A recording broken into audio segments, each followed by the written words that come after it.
Si tu pouvais regarder la Terre depuis la Station spatiale internationale la nuit, tu pourrais voir la lumière des villes depuis l'espace. Voilà à quel point notre impact en tant qu'espèce est important.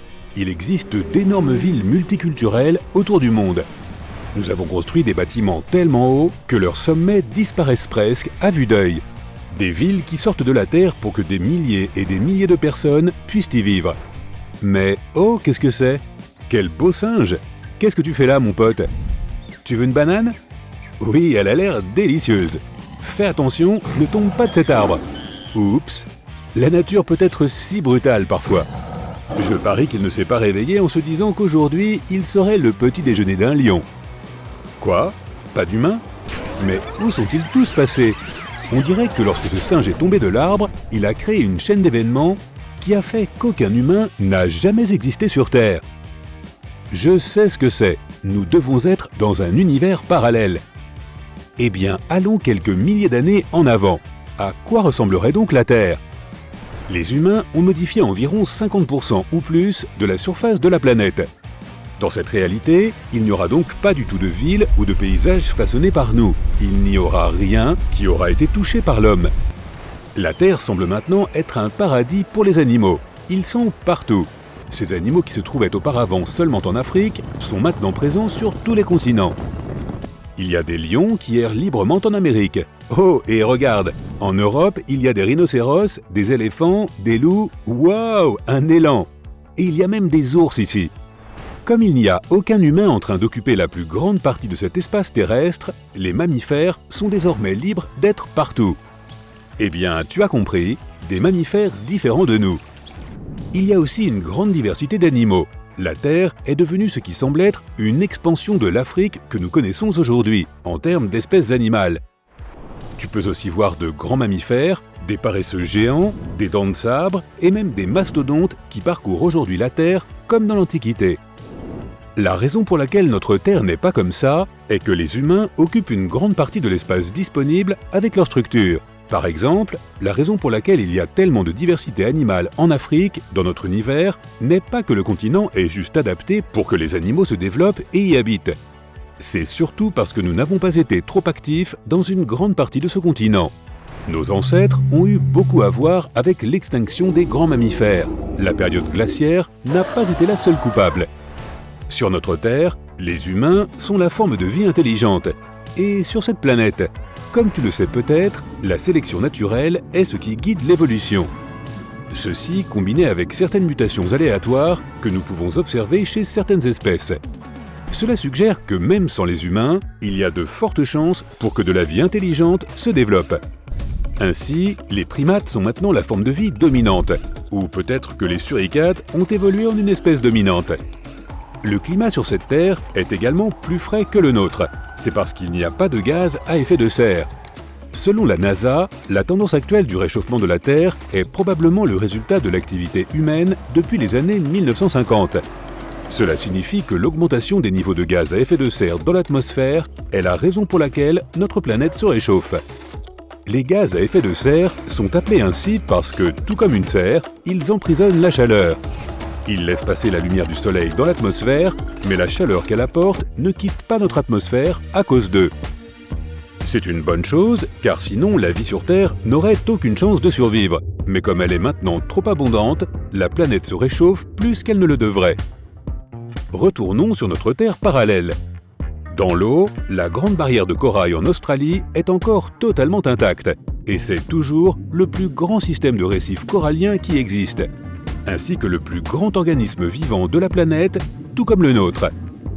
Cette nouvelle Terre est aussi pleine d'arbres, et ils sont luxuriants, c'est vert partout. Toutes sortes d'arbres existent et abritent les différents animaux de la planète. Et comme il n'y a pas de déforestation, le poumon de la planète, c'est-à-dire la forêt tropicale amazonienne, peut prospérer et semble plus vivante et dynamique que jamais. Mais disons, et si les humains arrivaient sur cette Terre en ce moment précis, peut-être cette année ou l'année précédente, disons. Ils ne seraient certainement pas l'espèce dominante dans l'immédiat et auraient probablement du mal à s'imposer au tout début. Le processus d'évolution et d'apprentissage serait lent jusqu'à ce qu'ils se retrouvent au sommet. Ils devraient s'adapter à leur nouveau foyer. Ce serait comme de voyager dans notre réalité d'il y a environ 130 000 ans. dans un endroit où les humains modernes, ou Homo sapiens, seraient en train d'apparaître. Les humains n'étaient pas nouveaux à l'époque. La seule nouveauté, c'est qu'ils avaient évolué pour devenir des Homo sapiens. Ce n'est pas comme si nous avions été déposés par un vaisseau spatial sur la Terre ou quelque chose comme ça. Mais dans cette réalité alternative, c'est exactement ce qui s'est passé. Un groupe d'humains a été lâché du ciel sur la Terre. Maintenant, ils doivent tout apprendre à partir de zéro. Ils doivent comprendre comment survivre et s'épanouir dans leur nouvel environnement. Ils doivent chasser pour trouver leur propre nourriture et ils doivent prendre ce qu'ils peuvent obtenir de la planète.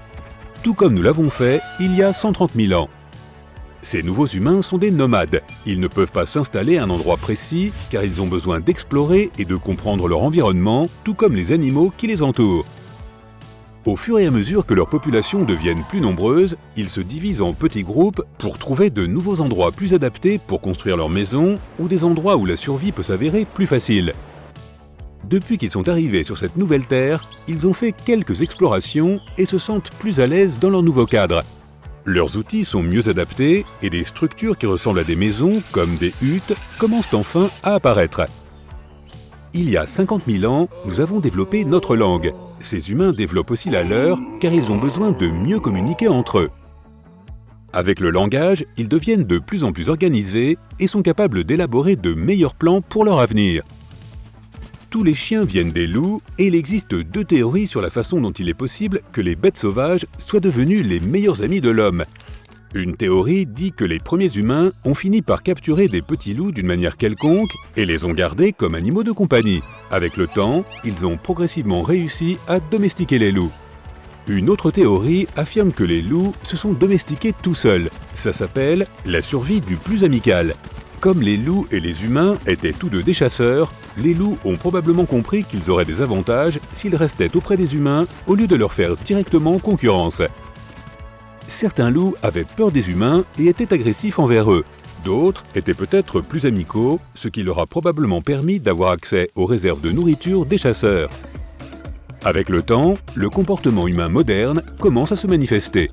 Des maisons permanentes commencent à apparaître dans des endroits qui sont bien adaptés à leur survie et leur confort. Peut-être à côté d'une rivière ou dans des endroits où le sol est fertile. De cette façon, ils peuvent aussi devenir fermiers et développer l'agriculture. Au fur et à mesure qu'ils s'installent, des communautés commencent à se former. Comme ce sont des êtres très sociaux, il est naturel qu'ils soient attirés les uns par les autres. Bientôt, les humains sont partout sur la planète, répartis sur les continents avec leurs propres communautés et familles, sans oublier leurs animaux domestiques. Le paysage de la planète se modifie comme dans notre propre réalité, pour répondre aux besoins des humains. Les cultures se sont développées, les rivalités commencent. Chaque groupe a tendance à s'entrechoquer avec les autres. Des milliers et des milliers d'années passent encore, et cette société humaine commence à ressembler beaucoup à celle que nous avons aujourd'hui. Pourtant, les choses auraient pu se passer différemment. Il y aurait peut-être eu une espèce intelligente sur place avec laquelle ils auraient dû rivaliser et qui aurait un peu modifié leur évolution. Peut-être qu'une société avec différentes formes de vie intelligentes aurait pu voir le jour et coexister pacifiquement. Lorsque tu entres dans un café, un suricate pourrait être ton serveur. Les propriétaires pourraient être un couple de frères et sœurs gorilles. Ou alors tu irais chez un coiffeur, c'est un primate qui porte une veste de coiffeur qui te couperait les cheveux. Sinon, il est probable que les choses finiront par ressembler à notre réalité. L'homme ne serait peut-être pas l'espèce la plus nombreuse sur Terre, mais il serait certainement toujours celle qui a le plus d'impact sur notre planète.